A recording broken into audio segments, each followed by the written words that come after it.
Highbridge, a division of Recorded Books, presents Sisters and Rebels, A Struggle for the Soul of America by Jacquelyn Dowd Hall. Read by Karen White. Chapter 1. Introduction. When Katharine Lumpkin's autobiography, The Making of a Southerner, 1946, appeared in paperback, she chose for the cover a turn-of-the-century image of herself as a child. The girl in the photograph seems incandescent, from her cloud of blonde hair to her long, lacy dress. Weeds brush the child's feet. Her hand rests on the edge of a huge wooden barrel half filled with dead leaves. Swaddled in whiteness, yet confined by a dark, spiky fence, she is a daughter of the Old South, but there is no remnant here of a treasured plantation past, not a jasmine or a magnolia in sight. She glances to her right, with a doubtful, questioning expression. She is poised to step out of the frame. I first stumbled upon The Making of a Southerner in the early 1970s, while writing a dissertation about a white Southern women's anti-lynching crusade. I saw Katharine as a figure who had inherited that crusade's anti-racist banner and carried it forward, passing it on to the student activists of my generation. Taking her stand with scholars such as W.E.B. Du Bois and C. Vann Woodward, she had chipped away at the myths of Southern history. But unlike the revisionists, indeed unlike most historians to the present day, she placed a woman at the center of Southern past. Taking herself as her subject, she sought to show how both sexism and racism are grounded in the socialization of the child. To me, Katharine's book was like summer lightning. Subdued but evocative, it backlit another world. I admired the honesty with which she probed the effects of privilege, crediting its gifts, testing the tensile strength of the web it spun, acknowledging its obfuscations, and exploring the conditions and contradictions of self-transformation. I was drawn to her gentle irony and quiet, persuasive style. Plainness, I thought, has its advantages, especially in a literature of regional self-discovery so given to mournful apologia and Gothic excess. But I was puzzled by her book's silences. It breaks off abruptly in the mid-1920s, at a point when, as Katharine explained it, she had rejected, as untenable on any grounds whatsoever, the Southern system of white supremacy and all its works. It then leaps ahead to the 1940s to comment on the South's progress over the intervening 20 years. Who and where was the author by the time she turned to autobiography as social critique? Born into a former slaveholding family in 1897, Katharine was, as she tells us, dipped deep in the cult of the lost cause as a child. Emerging full force in the wake of the late 19th century white supremacy campaigns, that self-serving memory of the Southern past romanticized slavery and reconfigured the Civil War as a struggle not to preserve human bondage, but to uphold states' rights. It also demonized Reconstruction as a tragic era of Negro rule that justified disfranchisement and segregation. No lesson of our history was taught us earlier, Katharine remembered, and none with greater urgency than the either-or terms in which this was couched. Soldiers might perish, slavery might end, mansions might crumble, but as long as whites retained their dominance over blacks, the South's cause had not been lost.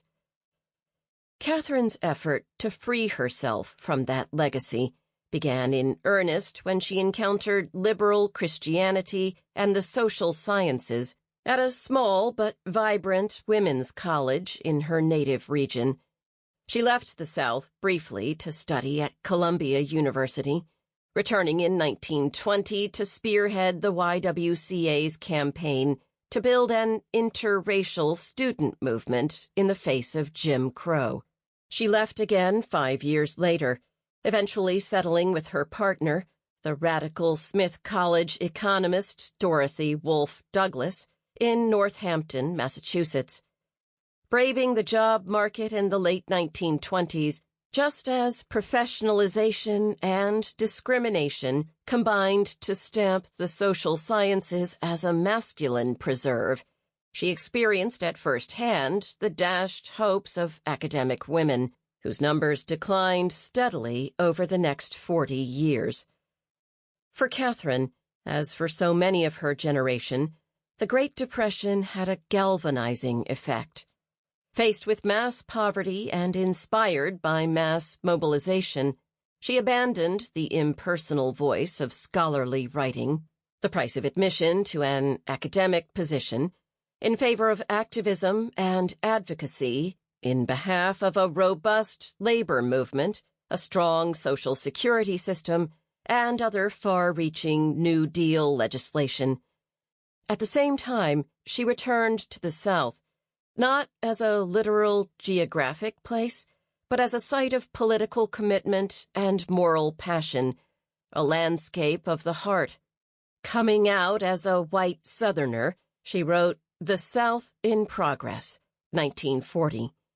In 1946, she published her autobiography, her breakthrough work. The Making of a Southerner spoke to its own historical moment, a decade of hope when Southern civil rights advocates, labor unionists, radicals, and liberals joined forces to put race, region, and, to a lesser extent, gender, at the center of the New Deal's predominantly economic agenda. It also served as the inaugural work in a still vigorous tradition of personal narratives by white Southerners grappling with their complicity in America's original sin. The South has long elicited from its writers a rage to explain. Whether they looked back in pride, anger, or sorrow, most white Southerners who committed themselves to print shared a belief in the region's fundamental difference from the rest of the country, a conviction that, as W.J. Cash put it, the South is not quite a nation within a nation, but the next thing to it. Katharine grew up in a family in which Southern exceptionalism was an article of faith, and she understood all too well that idea's invidious uses. Armed with that knowledge, she challenged the Janus-faced image of the region as either the not modern, a lost cause, a lotus land of memory, a touchstone of yearning and loss, or the nation's collective unconscious, the repository of racial nightmares that white Americans refused to face. Against these dream states, she deployed what she called the plain facts of a history of regional dissent, the national dimensions of racism, and the essential Americanness of a diverse and ever-changing region. Katharine, it turned out, was neither the only activist in her family nor the only writer who deployed the Lumpkin family history to political ends. Her older sister Elizabeth was a celebrated orator for the lost cause, who aspired to an acting career and taught before marriage at a Southern women's college. As Katharine labored over the making of a Southerner, Elizabeth drafted a nostalgic plantation romance. Another sister, Grace, decamped for New York City in search of love and a writing career. By the early 1930s, she had married a Jewish fur and leather worker from Eastern Europe, become what she called a warm fellow traveler of the Communist Party, and entered into a gravity-warping friendship with Whittaker Chambers. who, in a dramatic about-face, went on to become one of the McCarthy-era's most influential anti-communist informers and writers. In 1932, Grace published a novel that helped to transform an obscure labor conflict in Gastonia, North Carolina, into a national and international cause célèbre. Hailed by left-wing critics as one of the first truly revolutionary novels to be written in the United States, and broadly embraced as a counter to the reactionary and regressive regionalism associated with the Nashville agrarians, To Make My Bread has a notable symmetry at its beating heart. Both Grace and the women she wrote about, most notably Ella Mae Wiggins, the strike's martyred balladeer, were wrestling with the conflicts and connections between the old culture and the new, at a time when modernity was sweeping through the South with shibboleth toppling force. Grace's star rose and fell more precipitously than Katharine's. Following the success of To Make My Bread, she published a steady stream of fiction and feminist labor reportage. Summing up her stature in 1942, 20th century authors described her as one of the most promising members of the younger members of the new Southern school. The 1954 supplement commented only that she had published no books in recent years. By then, critics were summarily dismissing her and other radical writers. As a leading Southern literary scholar put it, "The fullness of time has not ratified their literary importance. As novelists, they are forgotten." That judgment began to change only after her death, when To Make My Bread was rediscovered by a new generation of feminist readers. Once I linked these fascinating sisters, I found myself obsessed with origins and influences. What produced them? How did they co-produce themselves? And what were the dynamics and undercurrents among them as, embedded in separate but overlapping circles of allies, lovers, and friends, they vied with one another to speak for their family and their region? Elizabeth, the eternal loyalist; Grace, the mercurial novelist; Katharine, the steady, engaged scholar. Together they captured my imagination, as writers striving to shape memory and history, as sisters competing for cultural authority, as improbable voices from the deepest South, and, not least, as women whose work had been buried and then partially resurrected. Moving to Chapel Hill to launch an oral history program at the University of North Carolina in 1973, I seized the opportunity to seek the sisters out. Elizabeth had died a decade earlier, but I found Katharine and Grace in Virginia, to which each had retired. Our conversations were as disconcerting as they were mesmerizing. Grace had totally reversed course in the late 1940s, denouncing her former allies as self-made psychopaths, and joining in the orgy of confession by which ex-communists purged themselves of their radical pasts. By the time I met her, she had almost nothing to say about her struggle to carve out a place as a white Southern woman in a male-dominated, New York-centric literary and political movement. She described her younger self as an innocent abroad, led astray by the engaging young communists she met in New York, and by her sister Katharine, who was, she said, always the radical one. Over and over she had cut herself off from the past. When she left home in the 1920s, broke with the Communist Party in the 1940s, turned to the far right in the 1950s, and returned to the South in the early 1960s. Each reinvention deepened her isolation. Each required new layers of secrecy and rationalization.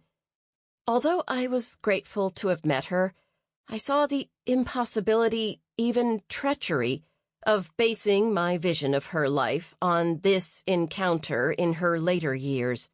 I grapple in this book with the internal and external forces that propelled her conservative conversion. At the same time, I try to save her from herself by documenting the convictions and creativity of her earlier years. Katharine, nearing her 80th birthday, willingly and vividly recalled her early life. She was also eager to talk about her latest book, an effort to rescue the pioneering feminist abolitionist Angelina Grimke from obscurity and restore her to her rightful place in the great social movements of her day. But when I shifted to questions about her relationship to her family and her political and personal life after she left the South, she resisted, politely but firmly, with a fixed and practiced resolve. Her reticence went further. She purged wide swaths of her adult life from her papers, destroying much of the private correspondence that had not already been relegated to the ash heap when Dorothy Douglas died. This burning of papers, a scourge of historians seeking to make visible the same-sex partnerships of the past, erased Dorothy from the narrative of Katharine's life. Gone also were the years when Katharine was cut off from her family, who felt betrayed by her autobiographical revelations and refused to acknowledge her book. Gone was what Lillian Hellman called scoundrel time, the early 1950s, when McCarthyism turned the left-wing political ideas and associations of the 1930s and 1940s into ominous, un-American activities, and equated homosexuality with treason. Silently omitted was the startling fact that Grace had named names, implicating Katharine and colluding in the storm of red-baiting that shattered the life she and her partner had so carefully built. Generation, sexuality, and politics all contributed to Katharine's reserve. She grew up in a family in which reputation was everything, and an era when telling secrets to strangers was not the pastime it has become today. When she left the safe confines of a women's college, she found that the romantic friendships she had formed so unselfconsciously were being cast by sexologists in a morbid new light. She lived her adult life in committed partnerships with women, over a period in which such relationships were pathologized, sexualized, and finally celebrated, none of which was commensurate with how she saw herself. For her, as with Grace, though for different reasons, the anti-communism and homophobia of the 1950s had dropped a curtain between then and now. Although I never lost interest in the Lumpkin sisters, I found myself caught in the eddies of what seemed to be irreconcilable desires. I wanted to write about Katharine, but I also wanted to befriend her. In the end, I was not courageous or bloody-minded enough to write this book while the sisters were alive. And even now, my memory of our conversations confronts me with what is so tantalizing and poignant about biography.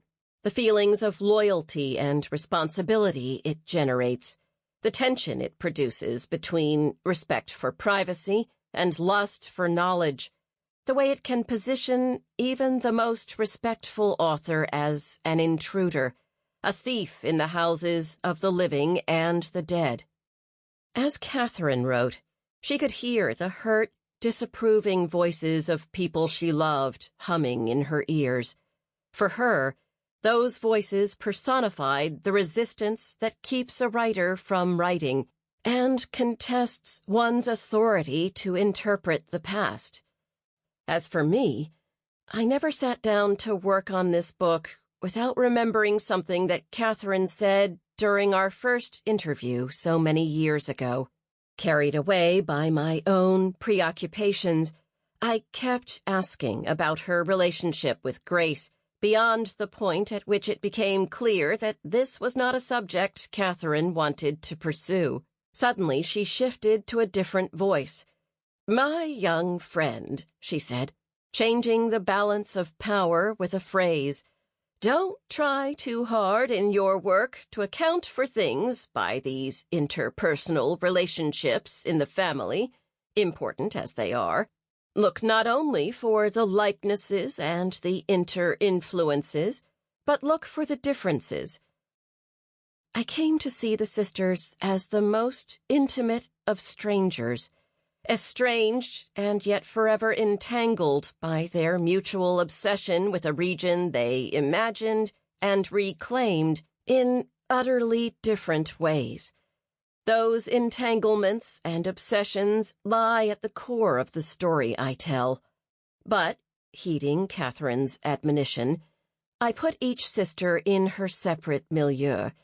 At the same time, I tack back and forth between a fine-grained portrait of these ordinary yet extraordinary women and the maelstrom of historical events and processes in which they were involved. In doing so, I began to see their times in a surprising new light. I was struck by the power of a forgotten tradition of socially conscious religious faith. I watched the 1920s emerge as a decade that, despite being stereotyped as a carnival of frivolity and reaction, had in fact fed a buried stream of left feminism that links women's liberation to racial and economic justice. Other aspects of modern American history rearranged themselves as well. The troubled but generative relations between the black and white women who worked together during that period, and in later years, the conditions of literary and intellectual accomplishment, the institutions, networks, and private settings that have enabled, sabotaged, and marginalized women's thought. The political opportunities found and lost during the 1930s and the early 1940s. The role of women and African Americans as the visionary conscience of a capacious popular front. Embedded within this personal yet epic narrative are two metaphorical strands. First, the expatriate's search for an emotional and intellectual home. Second, the pressure of personal, family, and collective memory on efforts at self and regional reinvention. Throughout this book, I treat the making of a Southerner as an artful act of self-making and political intervention, but I also look to it for the myths and experiences of the Lumpkin clan. I do so confidently because Katharine so carefully distinguishes what she remembers, what imprinted itself on her mind, from what she can only surmise. Her book, moreover, is a bricolage in which she layers her own memories into other traces of the past, her parents' stories, her older sisters' writings and memories, original documents and newspaper accounts, the historical and sociological studies she read. I, in turn, add my own layers of research and reflection.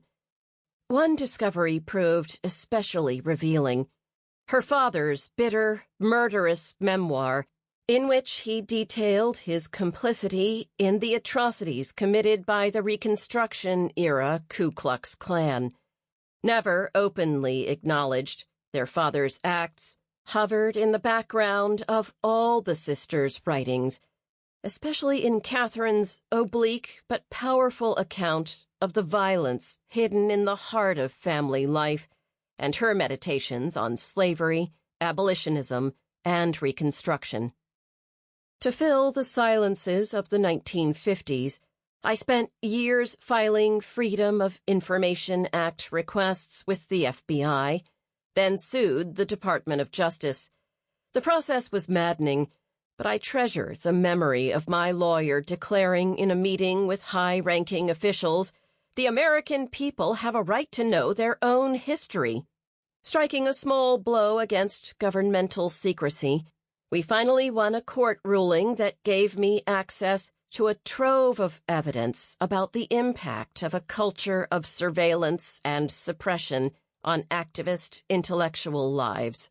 These sources, along with letters and diaries written by the sisters in their old age, which were providentially given to me by their nephews, drew me forward into the great American Inquisition, Grace's betrayal of her sister, and the two women's separate returns to the South after the fall of Jim Crow.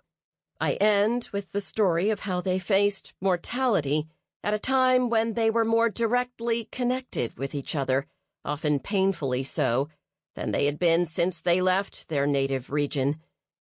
My goal is not to canonize Grace and Katharine's writings or to hold up their politics for imitation.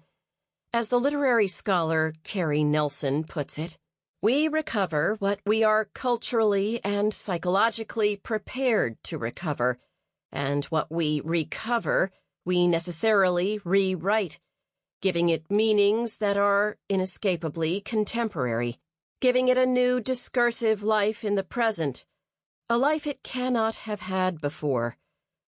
In that spirit, I offer this rendition of the sisters' lives, their major works, and the left feminist politics in which they were immersed. I do so in the confidence that these women made enduring contributions to an unfinished political project, the reconfiguration of race, gender, and class within the South's spatial and ideological borders. Since the Lumpkin Sisters' Day, the American South has changed dramatically, yet popular understandings of the South remain largely focused on racism, white male demagoguery, ugly electoral politics, and violent vigilante injustice. This view of the South and its history has allowed us to externalize and attempt to expunge conditions that were national in scope, without forfeiting our belief in America as a land of innocence, equality, and progress. That strategy, however, has grown tattered and self-defeating. We cannot muster the political will to address our failings by projecting them onto a distinctive and supposedly un-American region. We need what Katharine tried to provide, a history of imagination, of possibility, of people, women and men, black and white, who never quit believing they could remake the South, even when compelled to leave it behind. Southern history can still be written as tragedy, but not by implicit comparison to an American romance. Katharine Dupree and Grace Lumpkin, in their very different ways, followed a seldom noticed but common pattern, the Southern expatriates' circuit of return. I cannot write about them and their journeys without saying more than they wanted said, but I do it Katharine's way, focusing on the self in society, considering the undertow of the psyche but stressing politics and ideas. Her quest is my warrant, for despite the dangers and her own deep reticence, she never quit sounding the past's open secrets, and she never quit trying to remake the South into a place to call home. Part 1. Home. Me and you, we got more yesterdays than anybody. We need some kind of tomorrow. Toni Morrison, Beloved. Chapter 2. Southerners of my people's kind. The Lumpkins of Georgia were always spoken of in the plural, so numerous and tangled were their lines. Joseph Henry Lumpkin, the first Chief Justice of the Georgia Supreme Court, and his brother Wilson Lumpkin, the governor who banished the Cherokee to Oklahoma on the Trail of Tears, were the best-known figures, But the state is pocked with streets, towns, and buildings named for the Sample complete. Ready to continue?